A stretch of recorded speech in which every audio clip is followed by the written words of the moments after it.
j'espère que vous allez bien. Bienvenue dans une nouvelle vidéo crash test. Et aujourd'hui, comme vous avez vu dans le titre, on va tester la nouvelle palette d'Urban Decay. Donc c'est la palette Naked Cyber, la toute nouvelle qui vient de sortir, un petit peu dans le style robot, futur, etc. Donc du coup je vais arrêter de parler et je vais vous montrer tout de suite la merveille.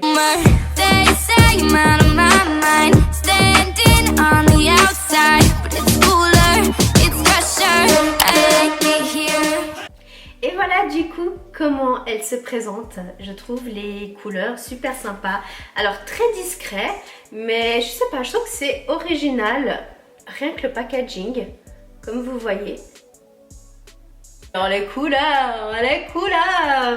Alors il y a très peu de couleurs foncées. Enfin, je crois que je devrais dire qu'il n'y a qu'une seule couleur foncée. Il y a beaucoup d'irisés, très peu de mat. Dans les mats, il n'y en a que 4 couleurs mat. Tandis que tout le reste c'est irisé. Encore une fois, comme dans toutes les Naked quasi, vous avez le pinceau et le miroir. Puis je vais vous montrer les couleurs. Voilà les couleurs qui s'y trouvent dans la palette. Je trouve qu'elles sont super sympas, très discrètes. Je trouve que cette palette, ça peut vraiment aller pour les personnes qui se maquillent très peu ou qui se maquillent voilà, vraiment très discret, ou le soir qui veulent mettre juste un tout petit peu de brillance ou quoi comment. Alors du coup, ne tardons pas et faisons notre make-up. Tout d'abord, je vais venir avec la couleur Gadget, que c'est celle-ci. C'est une couleur mat, un petit peu un rosé mat. Je vous approche comme ça, vous voyez beaucoup mieux ce que je fais. Et je pense que vous devez certainement voir la couleur. Couleur très très discrète. Ensuite, on va venir avec la couleur la plus foncée et elle s'appelle Bite.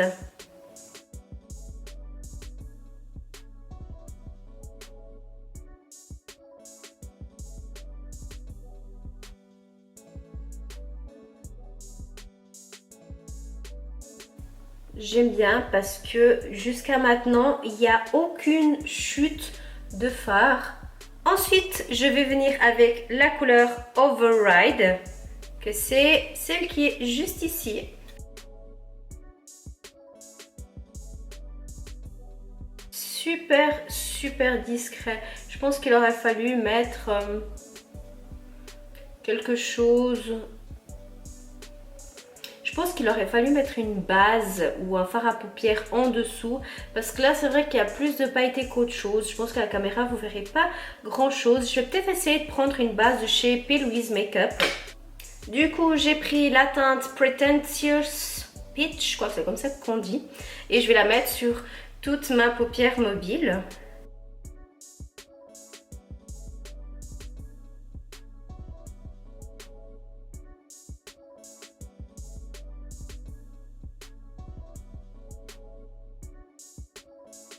Voilà, alors je viens de mettre ma base. Allons appliquer maintenant et voir le résultat que ça donne.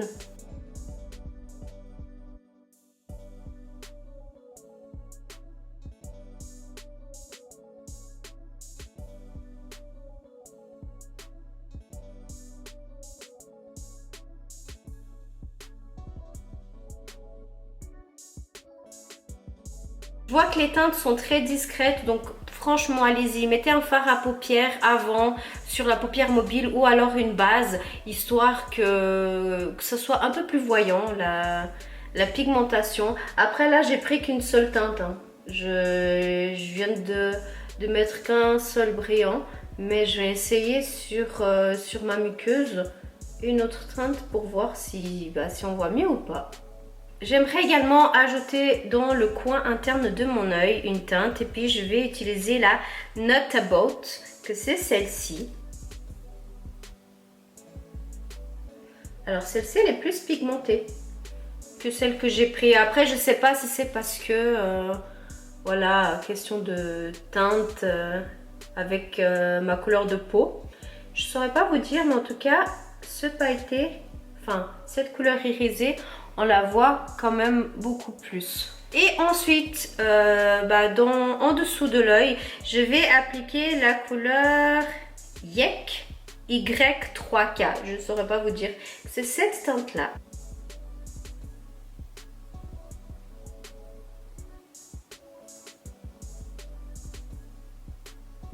Ouais, alors encore une fois, on la voit nettement mieux. Bon, moi je la vois bien, mais on dirait qu'à la caméra, on voit pas grand-chose. Mais elle reste dans les teintes un petit peu, je dirais, violet. Du coup, là, maintenant, je vais appliquer mon mascara, celui de chez Anastasia Beverly Hills.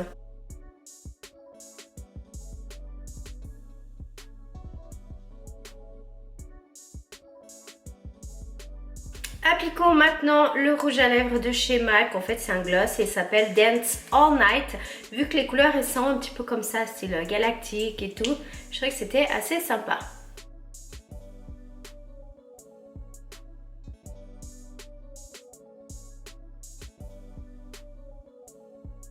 Voilà pour mon look final. Ça reste vraiment, ça reste dans les teintes que ce que j'ai mis comme haut, mais bon, c'est pas grave. Ça reste énormément discret pour que ça soit un peu plus voyant. J'ai dû mettre une base à paupières, histoire qu'on voit quand même un petit peu plus. Mais voilà, les teintes restent quand même très sobres. Il y a juste celle-ci que j'ai mis dans le creux extérieur de l'œil qui est plus foncée. Je vais quand même venir faire des swatchs, comme ça vous avez une idée des teintes, comment elles sont. Appliquer la toute première, c'est la AI. Histoire que vous voyez comment elles sont, tout simplement. Ensuite, la deuxième, c'est la Metadata. Vous verrez, hein, c'est vraiment des couleurs super irisées. La Virtual ou Virtual. La Electrode, celle-ci, elle est trop belle.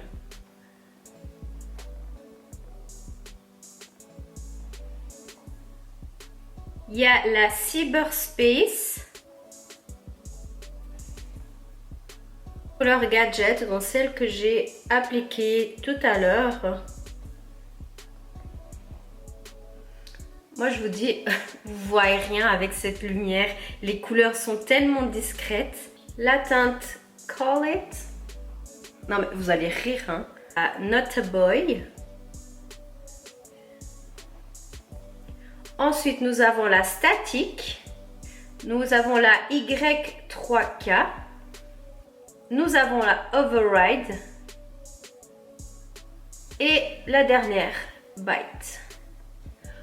Donc vous voyez, j'ai été jusqu'au coude, hein, mais regardez comme les teintes, elles sont super discrètes. Elles sont très jolies, hein. Vraiment pour des personnes qui se maquillent très simple, elle est juste parfaite. Mais voilà, comme je vous dis, ça reste une palette très sobre. Après, je sais qu'il y a beaucoup de personnes qui jouent là justement sur la pigmentation et c'est vrai que cette palette, je sais pas si bon, quand je regarde mon bras, la pigmentation elle est là, hein. On la voit nettement moins à la caméra, mais après c'est comme je vous dis, les teintes sont énormément discrètes, hein. Vous voyez, si je monte comme ça le bras, vous voyez, mais ça n'empêche pas que c'est une très belle palette, très belle collection. Pour les personnes qui sont pas trop du genre à se maquiller, mais qui aimeraient avoir une petite touche sans que ça fasse trop foncé, du coup je vous la conseille. J'ai eu un petit groupe de personnes qui m'ont demandé si dans les vidéos que je fais en testant les nouveautés, etc., de vous donner mon avis si j'avais pas acheté cette palette et si je savais ce qu'elle vaut, est-ce que je l'aurais acheté ou pas? Alors moi, étant une grande collectionneuse de palettes, alors celle-ci, de toute façon, je l'aurais pris pour compléter ma collection. Après, sincèrement, ça dépend des marques. Parce qu'il y a des marques il y a des choses que j'aime, mais d'autres que tant pis, j'achète pas. Et c'est vrai qu'il y a des autres collections qui aient une forte pigmentation, une très faible pigmentation. Je vais y arriver. Je les aurais quand même achetées parce que voilà, je suis une grande collectionneuse de maquillage. Je suis aussi également maquilleuse à domicile ou on vient dans mon institut, enfin bref. Donc de toute façon, j'adore avoir pour tous les goûts. tout simplement. Donc pour cette palette, oui, je l'aurais quand même achetée. Surtout pour des personnes qui se maquillent très peu ou qui veulent juste un peu de brillance, c'est parfait. Ou par exemple, vous mettez un petit peu de brun, un brun ténébreux, brun foncé, un brun chocolat que vous mettez ici dans le coin et vous mettez uniquement une des teintes ici pailletées et ça reste juste parfait.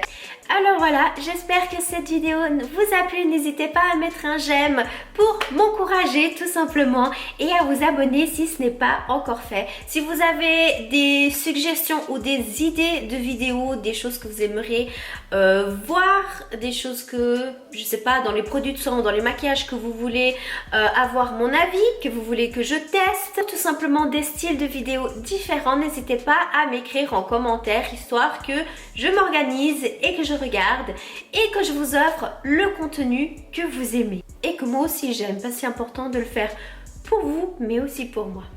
Alors voilà, je vous fais plein de bisous, à bientôt. N'hésitez pas également à checker mes dernières vidéos mises en ligne.